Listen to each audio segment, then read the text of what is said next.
YouTube. Aujourd'hui, on aborde un sujet tellement pointu que sa page wiki fait à peine 3 lignes. Le sous-texte. Alors, à l'abordage. Le sous-texte est au texte ce que les sous-vêtements sont aux vêtements. La partie cachée qui transmet un message différent, le plus souvent s'adressant directement à tes instincts les plus primaires. On va jouer au Jeopardy. Je vous donne une définition et vous me dites à quoi ça vous fait penser. Prêt ? Voici la définition.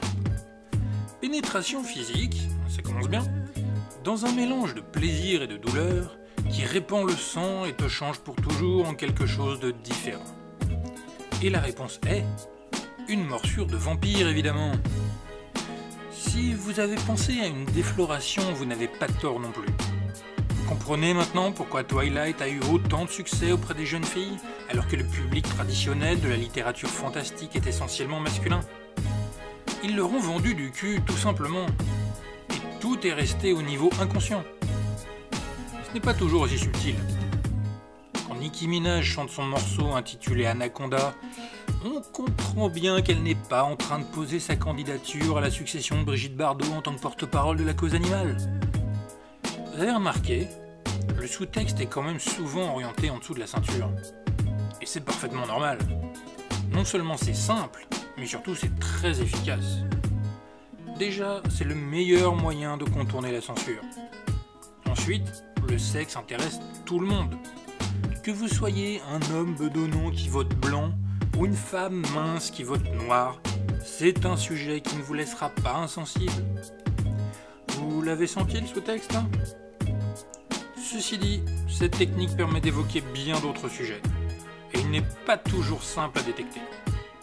Essayez par exemple de trouver le sous-texte dans les chansons de Katy Perry. Non, là il n'y a pas de vanne, essayez vraiment. Paradoxalement, c'est bien dans le fast-food de la production musicale, à savoir la pop américaine, qu'on trouve le sous-texte le plus dense. Ça marche aussi avec les morceaux affiliés à la pop américaine, comme le méga hit de Daft Punk Get Lucky. Vous voulez l'explication ? Je vous entends pas YouTube, vous voulez l'explication ? Bon, je vous entends toujours pas, mais on me fait signe que c'est normal. Vous savez quoi ? Je vais pas vous l'expliquer Get Lucky finalement. Ce serait du spoil caractérisé. Bah oui, c'est ça le fun du sous-texte, c'est de le trouver soi-même. Il y a un petit côté chasse au trésor. Bon, vous voulez quand même un indice ? Je vais être sympa, je vous en donne un. Relisez le Da Vinci Code. Quoi qu'il en soit, ces temps-ci, il y a un moyen relativement fiable de savoir si une chanson a ou non un sous-texte. Si l'artiste écrit ses propres paroles, alors il n'y en a probablement pas, ce qui est nouveau. Prenez Gainsbourg par exemple, quand il écrit et chante « Annie aime les sucettes ». Là, il y a peu de doute possible sur le double sens. On replonge dans le sexe.